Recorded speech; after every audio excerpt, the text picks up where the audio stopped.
लोगों को कर्जा देता था एक आदमी, लोग लेके जाते थे, लेकिन उसका रिकॉर्ड था कि वो उसका पैसा लेके कोई मरता नहीं था, वसूल कर लेता था। और उसी इलाके में एक आदमी ऐसा था जो लोगों से कर्जा लेता था, इसका भी रिकॉर्ड था कि जिससे लेता तो उसको देता नहीं था। दोनों में टकरा गया। बोला दीजिए 3,000 लेके जाओ। कब देगा? बोला 1 महीना बाद। 1 महीना गुजर गया, पैसा नहीं मिला। सिपाही को भेजा, बोला कि भाई पैसा कहाँ दिया? बोला बस 3 दिन के बाद दे देंगे। उसकी बीवी बोली कि जिस आदमी से आप टक्कर लिए हैं बहुत खतरनाक आदमी, पैसा वापस कर दीजिए उसका। बोला तुम चुपचाप रहो, हम जान दे सकते हैं लेकिन अपना रिकॉर्ड नहीं तोड़ेंगे। मेरा भी तो रिकॉर्ड है, उसका वसूलने का रिकॉर्ड है, मेरा नहीं देने का रिकॉर्ड है। वो नहीं तोड़ेगा तो हम काहे तोड़ेंगे? 3 दिन भी गुजर गया, पैसा नहीं मिला। वो घोड़े पे चढ़ के सिपाही को साथ लेके चल, तो उसका घर पर, कहाँ घर है उसका? घर पे आया तो पता चला कि धोबी एक कपड़ा धोता घाट पर है। तो बस्ती जब निकला तो उसकी बीवी देख ली कि घोड़ा पे चढ़ के वही पैसा वाला आ रहा है, तो शौहर को बोला कि अब भी वक्त है, उसका पैसा दे दीजिए, नहीं तो खैरियत नहीं है। बोला तुम चुपचाप रहो, कुछ हो जाए हम अपना रिकॉर्ड नहीं तोड़े। बोला अब क्या कीजिएगा? अब तो रिकॉर्ड टूटबे करेगा, वो तो आ रहा है। बोला कि आ रहा है तो अभी भी चांस है, ये चारपाई में हम लेट जा रहे हैं, सफेद चादर ओढ़ा दो, तुम बैठ के रोना। वो आके पूछेगा क्या? वो बोलना कि नदी में डूब के मर गया। और जब मर गया तो कैसा पैसा? बैठा रो, बेचारी रो रही है। आया पूछा कि भाई क्या हुआ? बोला मालिक किस्मत खराब चले, नदी में कपड़ा धोए गए, पैर फिसली गए, मरी गए। बोला अच्छा। तो अपने सिपाही से बोला कि ये तो मेरा रिकॉर्ड तोड़ देगा, आज तक मेरा पैसा लेके कोई मरा नहीं है, ये पहला आदमी होगा, तो हम अपना रिकॉर्ड तोड़ेंगे नहीं। ऐसा करो, अस्तूरा निकालो और इसका चमड़ी खींच लो। अब वो चारपाई में सुन रहा था। अब वो सिपाही लिया अस्तूरा, और जब चारपाई के पास गया, चादर उठाया तो उठ के बैठ गया। बोला नहीं मालिक, हमारा रिकॉर्ड टूट गए। कर्जा किसी से लो तो कर्जा वापस करो, किसी का कर्जा लेकर मरना नहीं। अल्लाह अकबर कबीरा, अल्लाह हर गुनाह माफ कर देगा, कर्जा माफ। बच्चा जो मोबाइल देखकर गाना गा रहा है, अभी 4 साल का बच्चा है, मोबाइल देख करके जैसे जैसे मोबाइल में कमर हिला रहा है, बच्चा भी कमर हिला रहा है। तो माँ बोली अपने शोहर को कि देखा जब मुन्ना कितना चालाक चुके। बोला फॉरवर्ड है, एकदम फॉरवर्ड होगा, ये जो देखता है नकल कर लेता है। तो उसका दोस्त बोला कि फॉरवर्ड होगा, इसको प्रोफेसर बना दो। दूसरा बेटा पैदा हुआ, वो भी फॉरवर्ड, बोले इसको ऐसा करो, वकील बना दो। और तीसरा बेटा पैदा हुआ, एक आंख का काना, एक पैर का लंगड़ा, जहां बैठा दे वहीं बैठा रह जाए, नाक से नेटा चूरा, मक्खी पड़ रही है। तो बाप बोला कि मेरा नाम डुबा देगा, पता नहीं क्या करेगा। तो उसका दोस्त बोला काहे नाम डुबाएगा, कुछ तो करेगा, मदरसा में भर्ती कर दो, मौलवी साहब बना दो। लंगड़े मौलवी साहब है। अब जरा ईमानदारी से बचाइएगा। वक्त गुजरता रहा, बाप का इंतकाल हो गया, एक बेटा प्रोफेसर बन गया, एक बेटा वकील बन गया, और वो लंगड़ा बेटा हाफिज कुरान बन गया। बाप का इंतकाल हो गया, सारे लोग जमा हो गए, तो जनाजे की नमाज कौन पढ़ाएगा? वकील साहब पढ़ाएंगे कि प्रोफेसर साहब पढ़ाएंगे? के पढ़े थे बोलो नहीं? वकील साहब से किसी ने कहा कि वकील साहब जनाजा पढ़ाइए।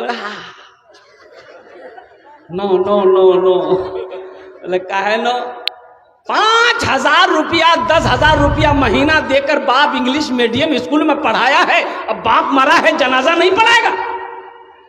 बोले ये मेरा काम नहीं है। तो चलिए वकील साहब आप पढ़िए, बहुत अंग्रेजी झाड़ते हैं आप। बोले नहीं हमरो काम नहीं जगह। बोले फिर कौन पढ़ाएगा? बोले मेरा एक भाई हाफिज कुरान है ना, लंगड़ा है, वो पढ़ाएगा।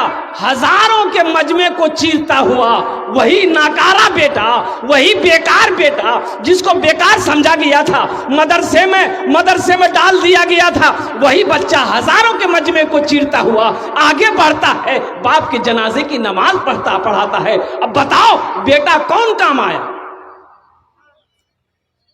अरे कौन बेटा काम आया बोलो? हम अंग्रेजी के खिलाफ नहीं है, अल्हम्दुलिल्लाह हमारा बच्चा इंजीनियर भी बने, डॉक्टर भी बने, प्रोफेसर भी बने, मास्टर भी बने, अल्हम्दुलिल्लाह मेरी दुआ है। हमारी कौम को मास्टर की भी ज़रूरत है, प्रोफेसर की भी ज़रूरत है, वकील की भी ज़रूरत है, इंजीनियर की भी ज़रूरत है, डॉक्टर की भी ज़रूरत है, साइंसदान की भी ज़रूरत है। लेकिन साथ ही साथ दुनियावी पढ़ाई के चलते कुरान को ना पढ़ना, दीन की पढ़ाई को नज़रअंदाज कर देना, ये सबसे बड़ी बेवकूफ़ी और जाहिलियत है। जिसने अपने बच्चे को दुनियावी तालीम दे दिया, एमए से एमए करा दिया, सारी दुनिया की डिग्रियां दिलवा दी, अगर वो अपने बच्चे को कुरान नहीं पढ़ाया तो कुछ नहीं पढ़ाया। अगर उसने अपने बच्चे को कुरान नहीं पढ़ाया तो कुछ नहीं पढ़ाया। अगर उसने अपने बच्चे को कुरान नहीं पढ़ाया तो कुछ नहीं पढ़ाया। अफसोस का मकाम है मेरे नौजवानों, मेरे बुजुर्गों, अल्लाह अकबर कबीरा। ऐसी किताब कहाँ मिलेगी? ना ऐसी किताब बनी आएगी, ना ऐसी किताब सुबह क़यामत तक आ सकती है। किस किताब की क्या खूबी मैं आपको बताऊं कि जिस किताब को छू लो छूने का सवाब मिल जाए, जिस किताब को देख लो देखने का सवाब मिल जाए, जिस किताब को सुनो तो सुनने का सवाब मिल जाए, और जिस किताब को पढ़ो तो फिर सोने पे सुहागा है। फिर क्या कहना, एक हर्फ पे 10 नेकी मिलेगी। एक हर्फ पे पढ़ेंगे कितनी नेकियां मिलेगी? बोलिए, 10 नेकी मिलेगी। अलिफ लाम मीम कै हर्फ हुए? बोलो कितने हर्फ हुए? 30 नेकियां मिल गई।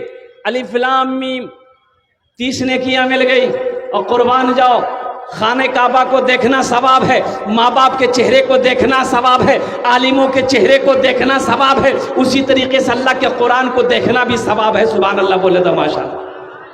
अल्लाह के कुरान को देखना भी सवाब है। ए नौजवानों, ये पैगाम लेकर जाओ। पहले तो कोशिश करो, अल्लाह तौफीक दे तो कोशिश करो, कुरान पढ़ने की कोशिश करो।